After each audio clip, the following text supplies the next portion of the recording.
오늘 본문 말씀 봉독합니다. 이사야 47장 1절로부터 3절 말씀 다 함께 봉독합니다. 시작. 처녀딸 바벨론이여 내려와서 티끌에 앉으라. 딸 갈대하여 보좌가 없어졌으니 땅에 앉으라. 네가 다시는 곱고 아리답다 일컬음을 받지 못할 것임이라. 맷돌을 가지고 가루를 갈고 너울을 벗으며 치마를 걷어 다리를 드러내고 강을 건너라. 네 속살이 드러나고 네 부끄러운 것이 보일 것이니라. 내가 보복하되 사람을 아끼지 아니하리라. 이 바벨론에 대한 하나님의 심판의 말씀이죠. 근데 이 바벨론은 우리와 어떤 관계인가요?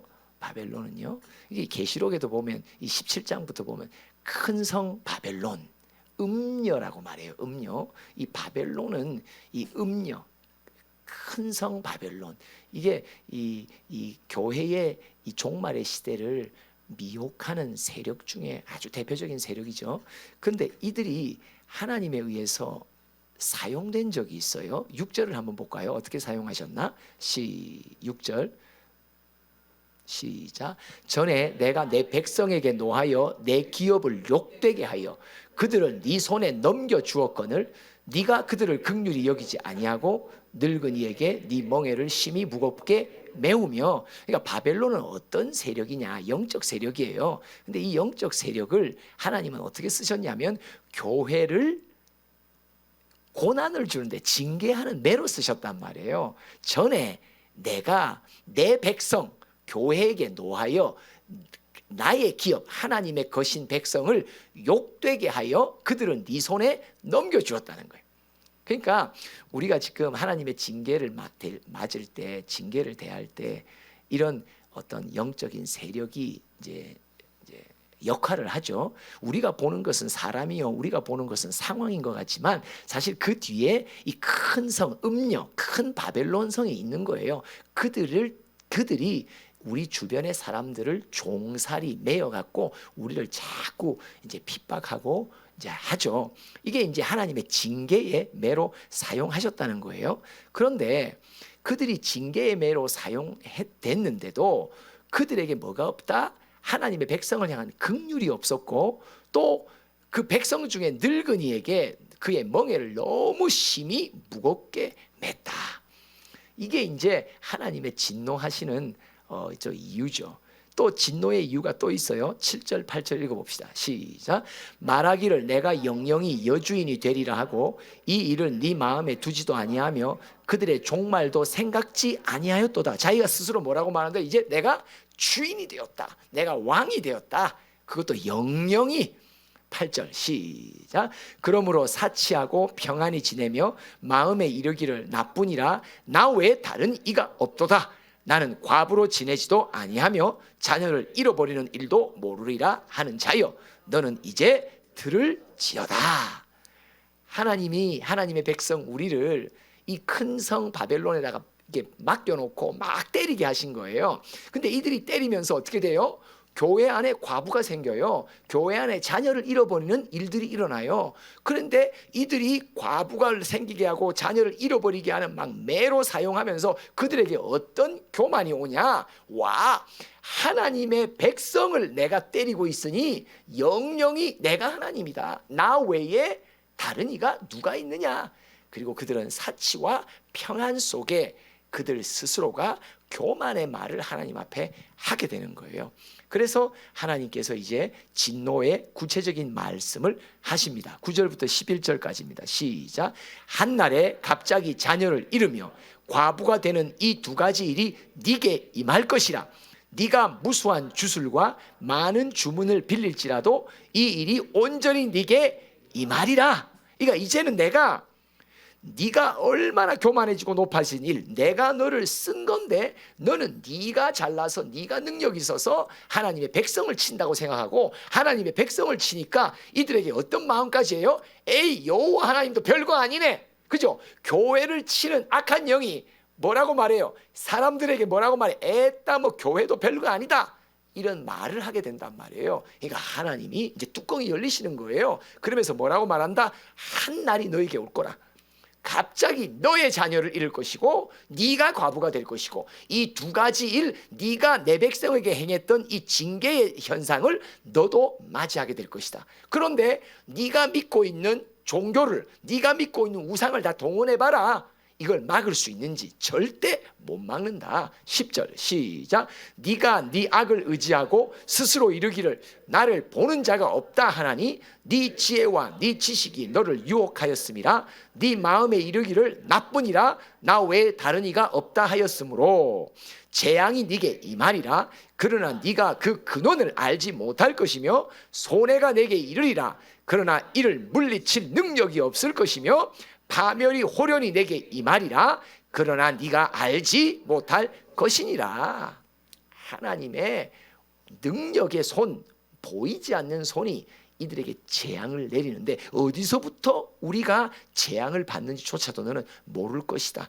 너에게 손해가 입혀질 것이다. 네가 이 재앙을 이겨보려고 별별 짓을 다 해도 너에게는 물리칠 능력이 없고 너에게는 파멸이 호련히 임할 것이다 라고 말씀하십니다. 하나님의 보복의 때가 왔다는 거예요. 반면에 하나님의 백성을 징계의 매로 때리고 사용되는 이 바벨론이 하나님께서 때리신다는 말은 거꾸로 교회, 나에게, 우리에게는 뭘 말하는 거예요? 갚아주실 때가 왔다는 걸 말하는 거예요. 그러면 이사야 49장 14절부터 한번 21절까지 읽어봅니다. 시작. 오직 시온이 이르기를 여호와께서 나를 버리시며 주께서 나를 잊으셨다 하였거니와. 왜요? 징계의 터널이 너무 기니까 우리 나름의 마음에 이런 탄식을 푸념을 하게 된단 말이에요. 계속 시작. 여인이 어찌 그 전 먹는 자식을 잊겠으며 자기 태에서 난 아들을 긍휼히 여기지 않겠느냐. 그들은 혹시 잊을지라도 나는 너를 잊지 아니할 것이라. 내가 너를 내 손바닥에 새겼고 너의 성벽이 항상 내 앞에 있나니 네 자녀들은 빨리 걸으며 너를 헐며 너를 황폐하던 자들은 너를 떠나가리라. 할렐루야. 너를 핍박하고 압박했던 내가 사용했던 징계의 매를 내가 이제 거두신다. 그리고 오히려 징계의 매로 사용됐던 그들을 향해 이제 내가 보복할 것이다. 할렐루야. 그렇지만 너에게는 그때가 어떻게 돼요? 적들에게는 보복의 때요, 우리에게는 무슨 때예요? 신혼의 때란 말이에요. 신혼이라는 말씀 말이야. 우리의 눈물을 씻어주신단 말이에요. 우리의 원한을 갚아주신단 말이에요. 할렐루야. 오늘 제목입니다. 보복의 때 이러면 여러분들 신혼의 때가 가까웠습니다 하세요. 보복의 때, 보복의 때. 아멘. 오늘도 말씀을 준비하는데 하나님께서 확 지나간데 뭐냐? 이사야 47장 확 지나가는 거예요. 47장 본 거 맞죠 우리? 왜 49장이 와 있지? 49장은 이후에 나온 거예요. 47장 확 지나가는데 그 안에 뭐가 있을까? 어떤 말씀을 주님께서 하기를 원하실까? 지금은 어떤 때일까? 지금은 하나님께서 무슨 일을 행하실까? 47장을 펼쳐보니까 이제 보복의 때가 왔다고, 신혼의 때가 왔다고, 너에게 보복할 것이라고, 너의 모든 쳤던 대적들을 내가 너희를 위해서 보복하고 이제 너에게는 신혼의 때가 온다고. 할렐루야. 모든 영광 하나님께. 할렐루야. 보복의 때 하면 신혼의 때가 가까웠습니다. 보복의 때, 보복의 때. 맞습니다. 맞습니다. 그러면서 계속 또 읽어볼까요? 24절. 아직 더 안 읽었나요? 19절까지 읽었어요? 19절 읽어봅시다. 18절 시작. 내 눈을 들어 사방을 보라. 그들이 다 모여 네게로 오느니라. 나 여호와가 이르노라. 내가 나의 삶으로 맹세하노니 네가 반드시 그 모든 무리를 장식처럼 몸에 차며 그것을 띠기를 신부처럼 할 것이라. 그래서 이는 네 황폐하고 적막한 곳들과 네 파멸을 당하였던 땅이 이제는 주민이 많아 좁게 될 것이며 너를 삼켰던 자들이 멀리 떠날 것이니라. 계속 자식을 잃었을 때에 낳은 자녀가 후일에 네 귀에 말하기를 이곳이 내게 좁으니 넓혀서 내가 거주하게 하라 하리니 그때에 네가 네 마음에 이르기를 누가 나를 위하여 이들을 낳았는고 나는 자녀를 잃고 외로워졌으며 사로잡혀 유리하였거늘 이들을 누가 양육하였는고 나는 홀로 남았거늘 이들은 어디서 생겼는고 하리라. 할렐루야. 신혼의 때가 반드시 옵니다. 신혼의 때가 지금 가까웠다는 걸 말하는 거예요. 할렐루야. 우리에게 말씀하시는 거예요. 너희가 지금까지 징계의 터널을 걸었냐? 이제 그 터널의 끝자락에 왔다. 내가 너를 징계했던 이들을 한 사람 한 사람 다 보복하리라. 그리고 너에게는 갚아주리라. 신혼의 때가 너에게 온다고. 할렐루야. 맞습니다. 보복의 때 하면 신혼의 때가 가까웠습니다. 보복의 때, 신혼의 때. 그렇죠. 조금 바꾼 거예요. 그렇게 어려운 거 아니에요. 보복의 때, 신혼의 때.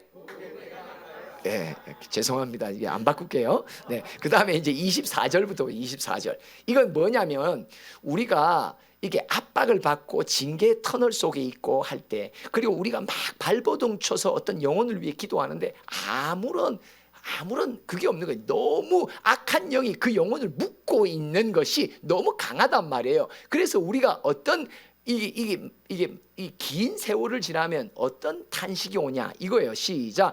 용사가 빼앗는 것을 어떻게 도로 빼앗으며 승리자에게 사로잡힌 자를 어떻게 건져낼 수 있으랴. 아니, 강한 용사가 빼앗은 영혼을 어떻게 되찾아올 수 있을까? 승리자에게 사로잡힌 자 영혼을 어떻게 우리가 다시 건져낼 수 있을까? 그죠? 우리는 가족들의 영혼을 위해 기도하면서도 경상도 말로 자는 안 된다고. 그죠? 저 사람은 안 된다고. 여러분, 우리 가족들 간에 그런 사람 있어요, 없어요? 반드시 있습니다. 여러분, 이거는요 엄청난 아픔입니다. 이거는 엄청난 슬픔입니다. 아예 믿지 않는 영혼을 향해 말하는 게 아니잖아요. 그죠? 성도도 아니잖아요. 같은 목사인데도 이 영의 교통이 있을라나 없을라나. 그죠? 근데도 하나님이 일해 주셔갖고 할렐루야. 그 정직한 고백 속에 하나님의 치료가 들어가는구나. 얼마나 김서. 그게 똑같은 우리도 가정마다 저 사람은 뭐 다른 사람은 몰라도 저 사람 근데 신기해요. 빨리 돌아올 것 같은 사람은 오히려 더딜 수 있고 오히려 아닐 것 같은 사람을 주님이 먼저 오셔서 우리로 하여금 전능하신 하나님이 어떤 능력의 분이신지 우리로 하여금 믿음을 주신단 말이에요. 그러면서 25절 시작. 여호와가 이같이 말하노라. 용사의 포로도 빼앗을 것이요 두려운 자의 빼앗은 것도 건져낼 것이니 이는 내가 너를 대적하는 자를 대적하고 네 자녀를 내가 구원할 것임이라. 할렐루야. 아니, 네가 기도하는 그 영혼 누가 묶고 있니? 저 어둠의 영이 묶고 있어요. 막 사단이 막 엄청 묶고 있어요. 우상이 묶어놓고 있어요. 야, 걱정하지 마. 그들이 그런 포로가 됐다 해도 내가 다시 빼앗아 올 거야. 두려운 자가 묶고 있는 것도 다시 건져낼 거야. 내가 너를 대적하는 자를 대적할 거야. 네가 기도하는 모든 영혼들을 나는 넉넉히 구원할 거야. 할렐루야. 맞습니다. 이 하나님은 하나님이시란 말이에요. 할렐루야. 그죠? 진짜 하나님께 영혼을 맡겨놓고도 기도하면서도 우리는 기도 중에 조급함과 안달, 이게 뭐예요? 하나님에 향한 전적인 신뢰가 없다는 증거입니다. 설교자가 설교를 앞두고 이제 내일 새벽이면 나가야 되는데 오늘 밤까지도 계속 기다리는데 말씀이 안 오면 뭐예요? 하나님을 향한 불안함이 있듯이. 그렇죠?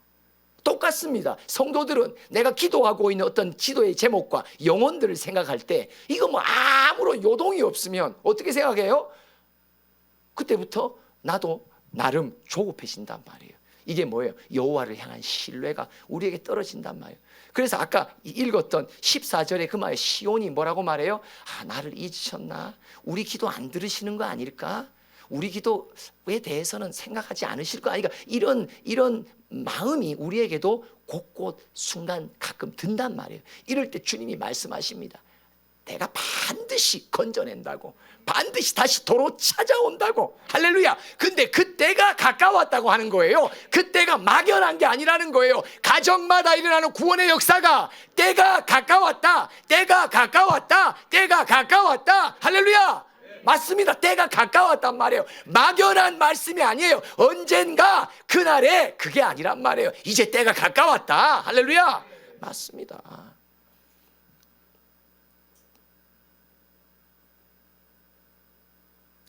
49장 8절을 읽어봅시다. 그래서 8절에 이런 말씀이 나옵니다. 시작.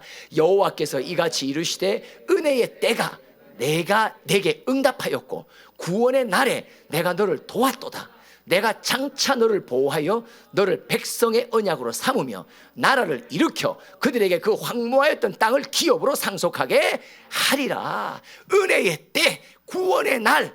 오늘 너무 하나님의 이 보증이 있었던 게 뭐냐? 오늘 찬양 가운데도 또 은혜의 때, 보응의 때 여러가 나나나나나나나나나나 더럽기가 하나. 거기서 그 2절인가 3절 가사에 뭐가 나와요?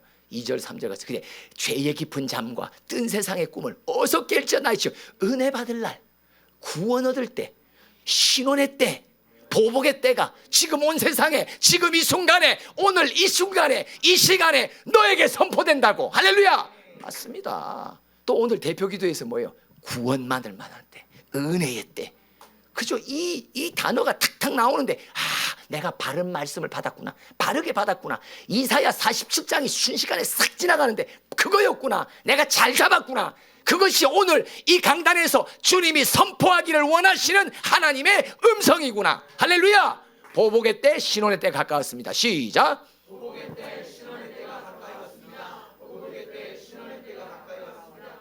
보복의 때, 신혼의 때가 가까이 왔습니다. 아멘. 그래서 고린도후서 6장 1절도 그 말이잖아요. 야, 이때가 왔으니까 네 이 말씀 들을 때 헛되이 받지 말라고.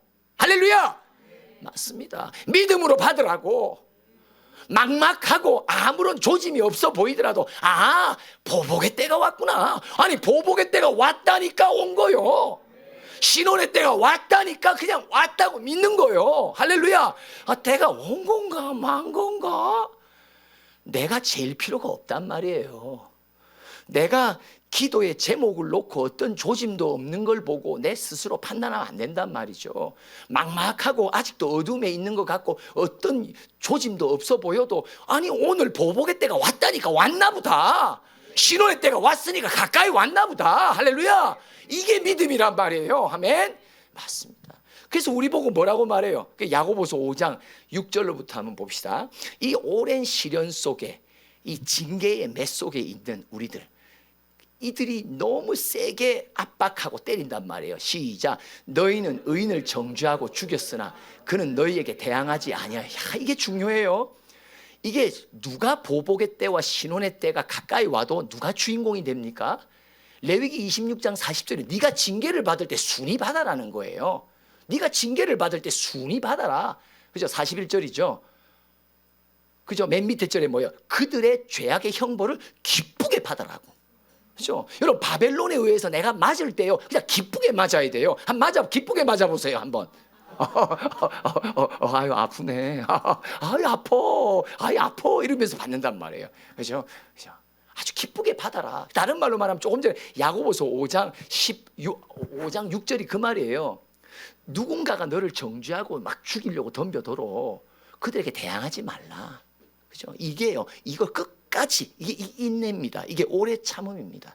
오래 참음입니다. 7절 시작. 그러므로 형제들아, 주께서 강림하시기까지 길이 참아라. 누가 강림하시기까지? 주께서 강림. 그럼 주님의 강림은 뭐예요? 보복의 때, 신혼의 때.